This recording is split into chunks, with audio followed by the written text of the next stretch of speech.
बिस्मिल्लाहिर्रहमानिर्रहीम अस्सलामु अलैकुम वरहमतुल्लाहि वबरकातुहू।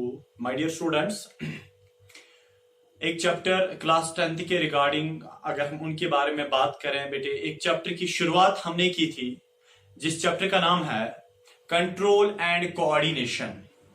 बेटे वो चैप्टर बायोलॉजी का दूसरा चैप्टर है as you all of know. तो उसमें से दो टॉपिक्स मैंने आपको शुरुआत ही में बताए। दो टॉपिक्स है उसमें। पहला टॉपिक उसमें है कोऑर्डिनेशन इन प्लांट्स एंड दूसरा टॉपिक बच्चे उसमें है कोऑर्डिनेशन इन एनिमल्स। तो बेटे कोऑर्डिनेशन इन प्लांट्स हमने खत्म कर रखा था और कोऑर्डिनेशन इन एनिमल्स हमने शुरू किया था। वीडियो लेक्चर्स मौजूद है यूट्यूब पे, ठीक है। तो बेटे जब मैंने आपको कोऑर्डिनेशन इन एनिमल्स पढ़ाया उस वक्त मैंने आपसे बताया था अफेक्टर ऑर्गन क्या होता है, सेंस ऑर्गन्स क्या होते हैं और रिसेप्टर क्या होता है। तो याद कीजिए आप, फोटो रिसेप्टर, फोनो receptor, tango receptor, thermo receptor और गस्ट्रेटरी रिसेप्टर, ऑल्फैक्टरी रिसेप्टर। बोला था नहीं बोला था? ठीक है, चलिए। तो बेटे आज हम बात करेंगे कोऑर्डिनेशन इन ह्यूमंस में क्या होता है जब इनको प्रिक, इनको सिटोमनस मिलती है तब ये कैसा रेस्पॉन्स देते हैं। मेरा मतलब है coordination in human beings coordination कैसे करते हैं। फॉर एग्जाम्पल ये है यहां पे आयरन का नेल, मैंने यहां पे हाथ रखा। अब हाथ रखने के बाद ये मेरे हाथ को चुभ जाएगा, तो मेरे ब्रेन को कैसे पता चलता है कि आपके हाथ में नेल चुभ गया। छोड़िए, यह है बेटे गरम तवा। अब मैंने हाथ लगाया और मुझे गर्मी लगती है, मैं जल्दी अपने हाथ को पीछे ले जाता हूं। मेरे ब्रेन को कौन बोलता है कि हाथ को जल्दी मैसेज दे दो कि वो अपने आप को पीछे ले जाएगा, ठीक है। तो इसी चीज को बेटे हम बोलते हैं कोऑर्डिनेशन इन ह्यूमन बींग्स। कौन कोऑर्डिनेशन करता है? तो जब मैंने आपको बेटे प्लांट्स की कोऑर्डिनेशन पढ़ाई थी उस वक्त मैंने बोला था आपसे कि प्लांट्स के अंदर खाली एक सिस्टम होता है कोऑर्डिनेशन के लिए, that's known as endocrine system या हार्मोनल सिस्टम जिसे आप बोलते हैं। बट बेटे आज मैं बात करूंगा, अगर हम ह्यूमंस की बात करेंगे तो ह्यूमंस में बेटे दो सिस्टम्स होते हैं कोऑर्डिनेशन के लिए। दो सिस्टम्स होते हैं। पहला सिस्टम जिसको हम बेटे नर्वस सिस्टम बोलते हैं और दूसरा सिस्टम जिसको हम एंडोक्राइन सिस्टम बोलते हैं। तो मेरे बच्चे टॉपिक है कोऑर्डिनेशन इन ह्यूमन बींग्स में कोऑर्डिनेशन कैसे होती है। तो बच्चे मेरे कितने सिस्टम्स होते हैं ह्यूमन बींग्स में कोऑर्डिनेशन के लिए? दो सिस्टम्स। Very good. पहला सिस्टम आप ही बताइए। पहला सिस्टम उसको मेरे बच्चे हम बोलते हैं नर्वस सिस्टम। और मेरे बच्चे दूसरा जो सिस्टम ह्यूमंस में होता है उसको हम एंडोक्राइन सिस्टम बोलते हैं। Endocrine system. आप बताइए ह्यूमंस में कितने सिस्टम्स? दो। कौन कौन सा? Nervous system and endocrine system, ठीक है। ये दो सिस्टम्स कोऑर्डिनेशन के लिए होते हैं। कोऑर्डिनेशन यही करते हैं। लाइट आई, आंखों को बंद करो, यही सिस्टम्स रेस्पॉन्सिबल है। कील चुभ गया, हाथ को पीछे उठाओ। पत्थर से ठोकर लगी, अपने आप को संभालो। कौन करते हैं सारा? यही। एक तो नर्वस सिस्टम और एंडोक्राइन सिस्टम, यही दो सिस्टम्स रेस्पॉन्सिबल है। हमें इन दो सिस्टम्स को डिटेल्ड पढ़ना है। तो बेटे अब हम देखेंगे सबसे पहले ये नर्वस सिस्टम क्या होता है। मैं आपको ऐसे समझाता हूं नर्वस सिस्टम क्या होता है। बेटे आपको मैंने पढ़ाया है लाइफ प्रोसेस के अंदर हमारी बॉडी में डाइजेस्टिव सिस्टम होता है डाइजेशन के लिए, रेस्पिरेटरी सिस्टम होता है रेस्पिरेशन के लिए, इसी तरह बेटे एक्सक्रीटरी सिस्टम होता है एक्सक्रीशन के लिए। मेरे बच्चे हमारी बॉडी में ये एक और सिस्टम होता है स्केलेटल सिस्टम, सपोर्ट देने के लिए, मस्कुलर सिस्टम, चलने के लिए। इसी तरह सर्कुलेटरी सिस्टम, खून का इधर उधर जाने के लिए। अब आपको पता है हमारी बॉडी में नर्वस सिस्टम होता है। नर्वस सिस्टम का काम क्या होता है बेटे? यही स्टिमुलस को लेना और वापस रेस्पॉन्स देना। कील चुभ गया, आपको पता है इसके लिए डाइजेस्टिव सिस्टम काम नहीं करेगा, इसके लिए सॉरी, इसके लिए बेटे रेस्पिरेटरी सिस्टम काम नहीं करेगा काम नहीं करेगा। अब देखिए इसके लिए और कोई system, muscular system, reproductive system काम करने वाला नहीं है। हमारी बॉडी में एक पर्टिकुलर सिस्टम है जो मेरे हाथ को बोलेगा, अरे तुम्हें तो लगी है, हाथ को पीछे उठाइए ना बेटे। उसी सिस्टम को हम बोलते हैं नर्वस सिस्टम। सॉरी, ये वो वाली खांसी नहीं है, ठीक है ना, जिससे आज लोग डरते हैं, ठीक है। चलिए बेटे, तो नर्वस सिस्टम हम अब बेटे देखेंगे हमारी बॉडी में पूरा फैला होता है, पूरा फैला होता है। अगर बेटे आप यहां पे प्रिक दोगे, देखिए खून भी निकलता है, लगती भी है, तो यहां पे प्रिक दे दो, खून भी निकलता है, लगती भी है। यहां पे प्रिक दे दो, खून भी निकलता है, लगती भी है। तो खून भी निकलता है, लगती भी है सॉरी। तो बेटे दैट मीन्स जहां आप प्रिक दोगे आपको खून निकलता है, साथ साथ लगती भी है। That means circulatory system body में हर जगह मौजूद होता है। जैसे सर्कुलेटरी सिस्टम बॉडी में हर जगह मौजूद होता है, इसी तरह मेरे बच्चे हमारी बॉडी में हर जगह, फिर से बता रहा हूं, पूरी जगहों पे जहां जो भी कोई पार्ट है हमारी बॉडी का, हर जगह पाया जाता है नर्वस सिस्टम। समझ आया? हाँ, बालों में नहीं, इसमें नर्वस सिस्टम नहीं, नेल्स में नहीं, ठीक है। इन दो जगहों पे नर्वस सिस्टम नहीं होता है, दांत में होता है अंदर से, ठीक है ना, इसलिए पेन होती है कभी। अब चलिए इधर रखें, तो बेटे अब हम देखेंगे ये नर्वस सिस्टम, इसके पार्ट्स क्या है, फिर हम और आगे जाएंगे। मेरे बच्चे, नर्वस सिस्टम के 3 पार्ट्स होते हैं। हमारी पूरी बॉडी में नर्वस सिस्टम फैला होता है, इसके 3 पार्ट्स हैं। पहला पार्ट जिसको हम ब्रेन बोलते हैं, एनसेफेलॉन, ब्रेन। दूसरा पार्ट स्पाइनल कॉर्ड, और बेटे तीसरा पार्ट जो इसका होता है वो है नर्वस, NERVES, नर्वस। पूरी बॉडी में नर्वस सिस्टम होता है। नर्वस सिस्टम के 3 ही पार्ट्स होते हैं बेटे। ये है ब्रेन, यहां पे खोपड़ी के अंदर ब्रेन से निकलता है स्पाइनल कॉर्ड। डिटेल से इंशाल्लाह पढ़ाऊंगा, टेंशन मत लीजिए। ब्रेन से निकलता है स्पाइनल कॉर्ड से निकलती है नर्वस। क्या निकलती है? नर्वस निकलती है। बस यही तो 3 पार्ट्स नर्वस सिस्टम के होते हैं। बट याद रखिए, ये नर्वस सिस्टम जो है बेटे 3 पार्ट्स का तो बना होता है, brain, spinal cord and nerves का तो बना होता है। बट मेरे बच्चे आप याद रखिए, जो नर्वस सिस्टम होता है इसमें एक किस्म की सेल होती है। एक किस्म की सेल का मतलब इसमें करोड़ों सेल्स होती हैं, मगर सिर्फ एक किस्म की होती है। ओनली 1 टाइप ऑफ सेल, ठीक है ना। एक किस्म की सेल इसमें पाई जाती है, होती तो बहुत है बट वो एक ही किस्म की है। समझ आ रहा है आपको? सबों को बोलते हैं ये इंसान है। दुनिया में जितने भी लोग हैं इंसान हैं, बड़े बहुत डिफरेंट टाइप्स के हैं। कुछ छोटे, कुछ मोटे, कुछ गैंडे, कुछ काले, कुछ बेटे लाल, कुछ ब्राउन, कुछ व्हाइट और कुछ दुबले, कुछ लंबे। इसी तरह बेटे कुछ मर्द, कुछ औरतें, कुछ बूढ़े, कुछ नछूस नछास, ठीक है। तो डिफरेंट टाइप्स ऑफ बेटे ह्यूमंस पाए जाते हैं, पर सबों को हम बोलते हैं ह्यूमंस। इसी तरह नर्वस सिस्टम में बेटे एक किस्म की सेल पाई जाती है, होती तो बहुत हैं सेल्स बट एक किस्म की। उन सेल्स को बेटे हम बोलते हैं न्यूरॉन्स, NEURONS, न्यूरॉन्स। ये न्यूरॉन क्या होती है बेटे?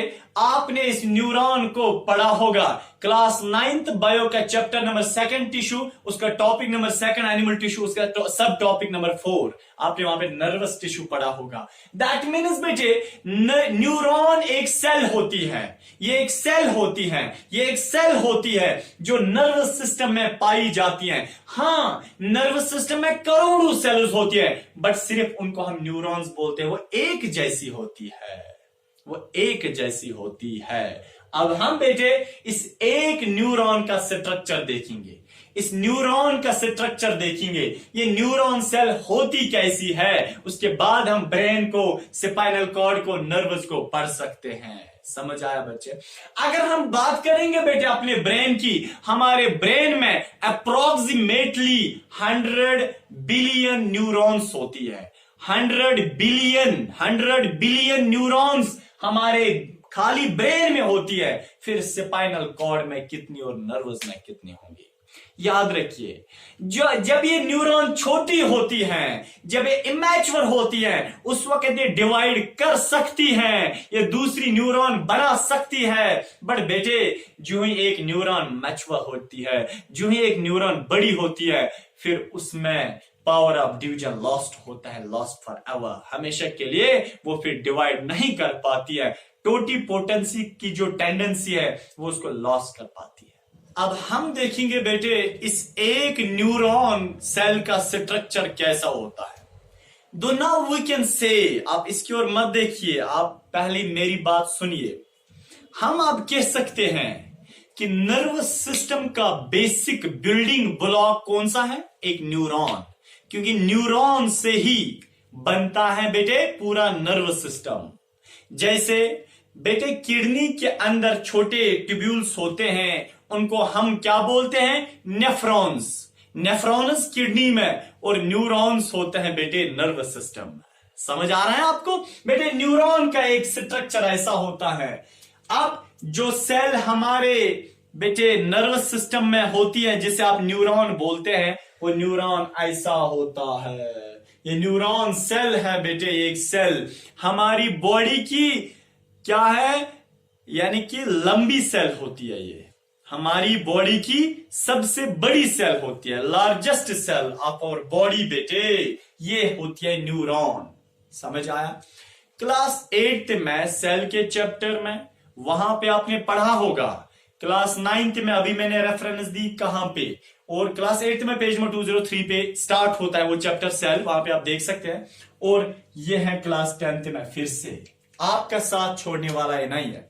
देखिए बच्चे, एक न्यूरॉन जो होती है, एक सेल जो होती है न्यूरॉन सेल, उसमें बेटे 3 मेन पार्ट्स होते हैं, 3 मेन पार्ट्स होते हैं। पहला पार्ट बेटे उसको आप बोलते हैं सेल बॉडी, सेल बॉडी बोलते हैं, या बेटे साइटोन बोलते हैं, ठीक है, या बेटे सोमा बोलते हैं, या बेटे पेरिकैरियोन बोलते हैं। पेरिकैरियोन, KRYON, कैरियोन, यह है पहला पार्ट। मैं समझाता हूं ये कहां पे होता है।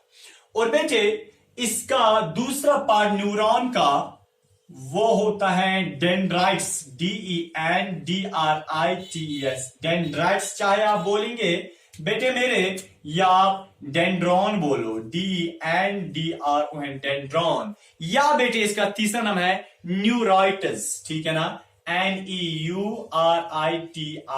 न्यूराइट्स, ठीक है। तो बेटे तीसरा पार्ट जो इस नर्वस सिस्टम का, सॉरी इस न्यूरॉन का है, उसको हम एक्सॉन बोलते हैं। क्या बोलते हैं? एक्सॉन। तो कितने पार्ट्स हैं न्यूरॉन के? 3, सेल बॉडी, हाँ जी, डेंड्राइट्स और एक्सॉन। चलिए, ये इसके बहुत सारे फिर नाम हैं। सेल बॉडी को हम साइटोन भी बोलते हैं, सोमा भी बोलते हैं, पेरिकैरियोन भी बोलते हैं। डेंड्राइट्स को हम डेंड्रॉन भी बोलते हैं, न्यूराइट्स भी बोलते हैं। एक्सॉन को बेचारे को मेरी तरफ एक ही नाम है, ठीक है। चलिए, तो अब मसला है बेटे ये कहां पे पाए जाते हैं ये पार्ट्स। देखिए बच्चे, ये है सेल बॉडी, जो बीच वाला स्टार वाला है ना, ये है सेल बॉडी, ये वाला है, इसको आप सेल बॉडी बोलते हैं। ये वाला जिसपे मैंने हाथ रखा है बेटे, ये है सेल बॉडी। क्या है बेटे? Cell body. ऐसे मैं लिख सकता हूं, यह है बेटे सेल बॉडी यही है, इसको हम सोमा बोलते हैं, पेरिकैरियन, साइटोन इसको आप बोलते हैं, ये वाला। बेटे सेल बॉडी जो है इसमें एक प्रोमिनेंट न्यूक्लियस पाया जाता है, प्रोमिनेंट न्यूक्लियस, ठीक है। और सेल ऑर्गेनेली सारे पाए जाते हैं इसमें। माइटोकॉन्ड्रिया बहुत ज्यादा होते हैं क्योंकि न्यूरॉन को एनर्जी बहुत ज्यादा चाहिए। अब आपको पता है ये बेटे इसका साइटोप्लाज्म जो साइटोन का है, या समझे यह है पूरा न्यूरॉन, इसका जो साइटोप्लाज्म यहां पे होता है, या आप ऐसे भी बोल सकते हैं कि साइटोन का जो यहां पे साइटोप्लाज्म होता है बेटे, उस साइटोप्लाज्म को हम बोलते हैं न्यूरोप्लाज्म, NEUROPLASM, न्यूरोप्लाज्म। चलिए, हाँ, इस सेल बॉडी की जो ऊपर सेल मेम्ब्रेन है, इसका जो ये वाला सेल मेम्ब्रेन है बेटे, इस सेल मेम्ब्रेन को हम बोलते हैं neurilemma. Lemma means covering, lemma means cell membrane, neurilemma का मतलब न्यूरॉन की कवरिंग, न्यूरोलीमा, LEMMA, न्यूरोलीमा। हाँ, जब मैंने आपको फीमेल सेक्स सेल पढ़ाई थी उस वक्त मैंने आपको बोला था उसको हम फीमेल सेक्स सेल को हम एग बोलते हैं या ओवा बोलते हैं। तो ओवा की कवरिंग को आप क्या बोलते हैं? लीमा। ऊ प्लाज्म उसका साइटोप्लाज्म, ऊ लीमा मीन्स एग की कवरिंग। इस तरह न्यूरोलीमा मीन्स न्यूरॉन की कवरिंग, न्यूरॉन की का सेल मेम्ब्रेन। ऊ प्लाज्म मीन्स न्यूरॉन का साइटोप्लाज्म। क्लियर हुआ? अब इस साइटोन में बेटे दो इंपॉर्टेंट चीजें होती है। एक वो ग्रेन्यूल्स होते हैं, वो वो रेत के दाने जैसे होते हैं, ये वाले ग्रेन्यूल्स किसमें? साइटोन के साइटोप्लाज्म में ये ग्रेन्यूल्स होते हैं।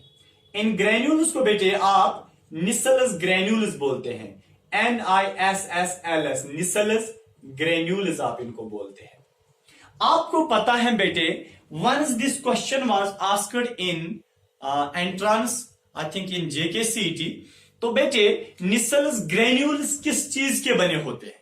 ये बेटे एंडोप्लाज्मिक रेटिक्यूलम और उसके साथ बेटे जो प्रोटीन फैक्ट्री है, कौन? प्रोटीन फैक्ट्री राइबोसोम को बोलते हैं। एंडोप्लाज्म रेटिक्यूलम और राइबोसोम इकट्ठे क्या बनाता है? Nissl's granules. समझ आ रहा? तो बेटे निसल्स ग्रेन्यूल्स किस चीज का बना होता है? एंडोप्लाज्मिक रेटिक्यूलम और प्रोटीन फैक्ट्री यानी कि राइबोसोम का बना होता है। वो मिक्स करके मिला के फिर वहां पे निसल्स ग्रेन्यूल बनाता है। समझ आ रहा?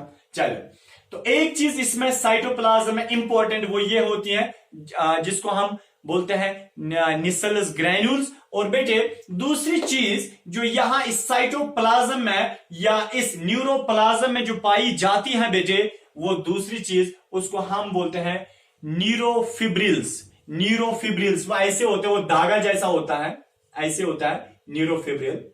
मैं यहां पे लिखता हूं NEUROFIBRILS, न्यूरोफिब्रिल्स। ये न्यूरोफिब्रिल्स बड़े इंपॉर्टेंट होते हैं। निसल्स ग्रेन्यूल्स किस काम के? प्रोटीन बनाने के लिए। न्यूरोफिब्रिल्स किस काम के? मैसेज को इधर उधर ट्रांसफर करने के लिए। ठीक है, चलिए बच्चे इधर के। अब यह है पहला पार्ट किसका? साइटोन का, सॉरी न्यूरॉन का पहला पार्ट है साइटोन। अब दूसरा पार्ट बेटे जिसको हम बोलते हैं डेंड्राइट्स। ये साइटोन से जो ये स्पाइक्स निकलती हैं, साइटोन से जो ये रॉड्स निकलती हैं, ये स्पोक्स जैसी निकलती है ऊपर से, देख रहे हैं आप? ये वाले स्पाइक्स जो निकलती हैं, ये जो कांटे जैसे निकलते हैं साइटोन से, बट इन्हीं कांटों को हम बोलते हैं डेंड्राइटिस, DENDRITES, डेंड्राइटिस। डेंड्राइटिस बोलो या डेंड्रॉन बोलो या न्यूराइट बोलो। समझ आ रहा है बच्चे? चलिए इधर के। तो आपको पता है बेटे डेंड्राइट्स के अंदर से भी क्या होता है? साइटोप्लाज्म होता है, पानी, उसको भी हम न्यूरोप्लाज्म बोलते हैं। बेटे डेंड्राइट को भी ऊपर से सेल मेम्ब्रेन होती है, उसको भी हम क्या बोलते हैं? उसको भी हम न्यूरोलीमा बोलते हैं। डेंड्राइट के अंदर मगर बेटे इसमें निसलस ग्रेन्यूलस नहीं होते हैं। किसमें? डेंड्राइट के अंदर निसलस ग्रेन्यूलस नहीं होते, बड़ा इंपॉर्टेंट है। बट इसमें बेटे ये न्यूरोफिब्रिल्स होते हैं, न्यूरोफिब्रिल्स होते हैं, सारा इसके अंदर होता है इस डेंड्राइट के अंदर, एक्सेप्ट बेटे कौन कौन? एक्सेप्ट न्यूक्लियस एंड कौन? ये निसलस ग्रेन्यूल्स। समझ आ रहा है? चले बच्चे अब हम आगे जाते हैं। अब है बेटे तीसरा पार्ट जिसको हम एक्सॉन बोलते हैं। यहां से लेके जहां पे सेल बॉडी खत्म होती है वहां से बेटे एक लंबी एक टेल स्टार्ट होती है बेटे, यहां तक इसको हम एक्सॉन बोलते हैं। यह बेटे पूरा AXON एक्सॉन। मेरे बच्चे आप याद रखिए यह है यहां तक सेल बॉडी। सेल बॉडी खत्म हो गई ना तो यहां से एक लंबी टेल निकलती है जिसको आप एक्सॉन तो बोलते हैं, पर याद रखिए असल में it is believed that this axon क्या होता है बेटे, असल में डेंड्राइट लंबी हुई होती है। एक डेंड्राइट लंबी हो गई, उसी ने एक्सॉन बनाया। ठीक है, बहरहाल ये जो एक्सॉन है एक लंबी डंडी, एक लंबी डेंड्राइट होता है, इसी को हम लंबी डेंड्राइट को आप एक्सॉन बोलते हैं। ठीक है, देखिए बच्चे इस एक्सॉन में भी मल्टीपल पार्ट्स होते हैं, मल्टीपल फ्रेगमेंट्स होते हैं, मल्टीपल टुकड़े होते हैं, मल्टीपल हिस्सा एजा होते हैं। जैसे याद रखिए जहां पे बेटे सेल बॉडी खत्म होती है वहां से एक्सॉन स्टार्ट होता है, और इस जंक्शन को बेटे ये वाला जो जंक्शन यहां पे है ना, आप देख सकते हैं बेटे ये वाला जंक्शन जहां पे मैंने अपनी उंगली रखी है, जहां पे सेल बॉडी खत्म वहां पे बेटे एक्सॉन स्टार्ट। तो इस जंक्शन को यहां से लेके यहां तक ये जो जंक्शन है, ये जो पोर्शन है, इसको हम बोलते हैं बेटे axon hillock. AXON axon hillock, HILLOCK hillock. क्या है बोलते हैं बेटे? Axon hillock. Axon hillock it's a junction present between cell body and axon. ठीक है, this junction is known as axon hillock. ठीक है बच्चे, चले उसके बाद ये जो बाकी एक्सॉन बचता है बेटे एक टेल, इस टेल में कुछ जगह ऐसी है जो मोटी जगह है, कुछ पतली, कुछ मोटी, कुछ पतली। ये जो मोटी जगह है बेटे असल में यहां पे मायलिन आया होता है। मायलिन इज ए प्रोटीन बेटे, असल में यहां पे यानी कि मायलिन जमा हुआ होता है, ये है मायलिन।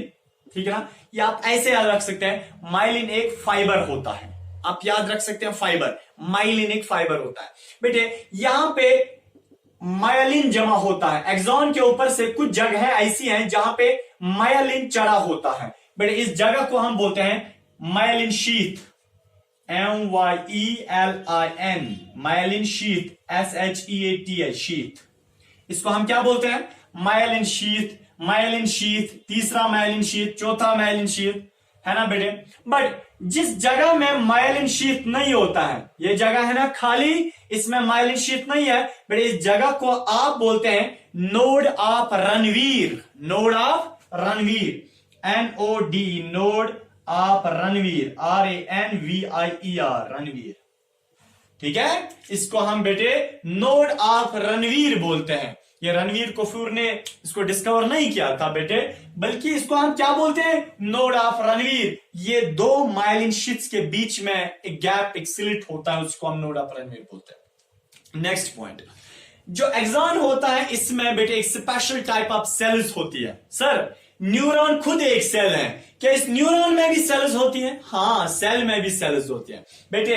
ये जो एक्सॉन है इसमें छोटी छोटी सेल्स होती है, ओवल शेप्ड, जिन सेल्स को आप बेटे बोलते हैं Schwann cells, SCHWANN, Schwann cells. समझ आ रहा है? चलिए देखिए बच्चों, अब जब आप एग्जाम के लास्ट पे पूछोगे, एग्जाम के लास्ट पे टर्मिनल पे, फिर टर्मिनल के पास इसको ब्रांचेस निकलती हैं बेटे, इन ब्रांचेस को आप बोलते हैं बेटे टर्मिनल आर्बोराइजेशन। क्या बोलते हैं बेटे? इन टर्मिनल्स को आप बोलते हैं terminal आर्बोराइजेशन, ARBORIZATION, आर्बोराइजेशन।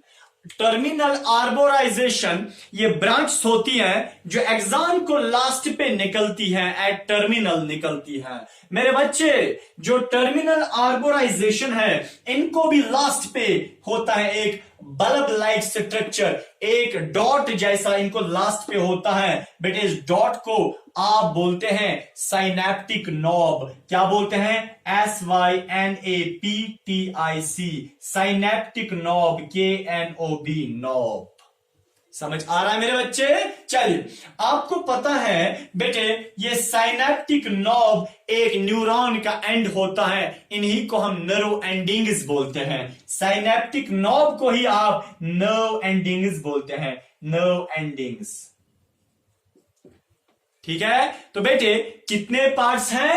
3 parts, cell body, हां, डेंड्राइट और एक्सॉन। समझ आ रहा? देखिए बच्चे, यहां से फिर एक और न्यूरॉन होती है जहां पे बेटे मेरे ये साइनेप्टिक नॉब होता है, एक्सॉन का साइनेप्टिक नॉब जहां पे होता है वहां से एक न्यूरॉन बेटे, दूसरी न्यूरॉन, नेक्स्ट न्यूरॉन शुरू होती है। ऐसे होती है नेक्स्ट न्यूरॉन। देखिए बेटे यह नेक्स्ट न्यूरॉन, ठीक है ना? देखिए तो इसमें भी डेंड्राइट है या नहीं है? इसमें बेटे डेंड्राइट है, इस न्यूरॉन में भी। यह नेक्स्ट न्यूरॉन, ठीक है। देखिए यह एक न्यूरॉन, यह दूसरी न्यूरॉन। बेटे मेरे इस न्यूरॉन में लास्ट पे साइनेप्टिक नॉब है, फिर नेक्स्ट न्यूरॉन के कौन है? यह है बेटे डेंड्राइट्स। तो एक न्यूरॉन के साइनेप्टिक नॉब दूसरे न्यूरॉन के डेंड्राइट के साथ मिलते हैं, मिलते नहीं है, दे कम टू क्लोज टच। एक लिटिल गैप फिर भी होती है बेटे, जो इनके बीच में गैप होती है दो न्यूरॉन्स के बीच में जो स्पेस होती है बेटे, उस लिटिल स्पेस को हम बोलते हैं साइनेप्स। क्या बोलते हैं? Synapse, SYPNAPS, synapse, SYPNAPS, sorry, SYNAPS, synapse. एक स्लिट, एक गैप होती है जो दो न्यूरॉन्स के बीच में पाई जाती है, एक न्यूरॉन के एंडिंग्स और दूसरे न्यूरॉन के बेटे डेंड्राइट्स के बीच में होती है। इस स्पेस को आप साइनेप्स बोलते हैं। बेटे इस साइनेप्स में रहता है एक केमिकल, जिस केमिकल का नाम बेटे होता है न्यूरोट्रांसमीटर। न्यूरोट्रांसमीटर, तो एक केमिकल उसको हम neurotransmitter, NEURO, neuro, TRANSMITTER, neurotransmitter एक केमिकल होता है जो मेरे बच्चे पाया जाता है दो न्यूरॉन्स के इस साइनेप्स में। समझ आ? जैसा कौन सा केमिकल? सर आपने तो बताया न्यूरोट्रांसमीटर। अरे बेटे न्यूरोट्रांसमीटर केमिकल होता है, बट जैसा कौन सा केमिकल? एक केमिकल का नाम बताइए। उन तमाम बहुत सारे केमिकल्स होते हैं यहाँ पे, बट उन इकट्ठे उन केमिकल्स को हम बोलते हैं न्यूरोट्रांसमीटर्स। जैसा कौन सा एक केमिकल का मैं नाम लेना चाहता हूं बेटे, एसिटाइल कोलिन है। एसिटाइल कोलिन एक न्यूरोट्रांसमीटर है, बहुत कॉमन न्यूरोट्रांसमीटर है, ठीक है। बहरहाल बेटे मैंने आपको ये न्यूरॉन का स्ट्रक्चर बताया, पर दो चीजें मैं और ऐड करना चाहता हूं। यह है न्यूरॉन। बेटे आपको पता है हमारी उंगली में न्यूरॉन ऐसे नहीं होता है, बल्कि ऐसे होता है, ठीक है। देखिए मैंने उंगली यहां पे नेल लगा, आयरन का नेल, मैंने उंगली यहां पे रखी, प्रिक लगी ना? लगी नहीं लगी? बेटे जरा बताए प्रिक किस में जाएगी? क्या यहां से जाएगी या डेंड्राइट से आएगी? वेरी गुड, डेंड्राइट से आएगी। डेंड्राइट के पास क्या जाएगी? प्रिक, ठीक है ना? प्रिक की वो मैसेज, फिर डेंड्राइट किसको देगा वो मैसेज?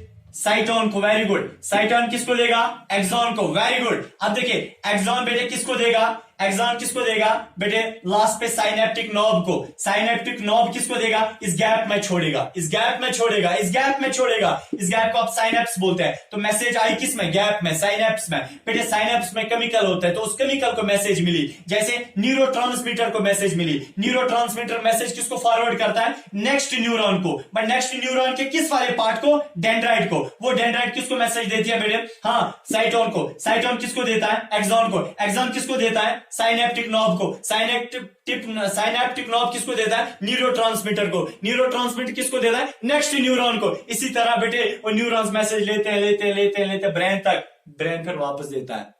इसी तरह तो मैसेज जाती है। बट मेरे बच्चे, मैंने तो आपको बताया, मैं 2 पॉइंट्स बताऊंगा, बोले नहीं, सुनिए ना। मैसेज जहां से जाती है, कहां से जाती है? डेंड्राइट से जाती है मैसेज, सिटोमुलस जाती है बेटे, तो इसको हम बोलते हैं एफेरेंट प्रोसेस।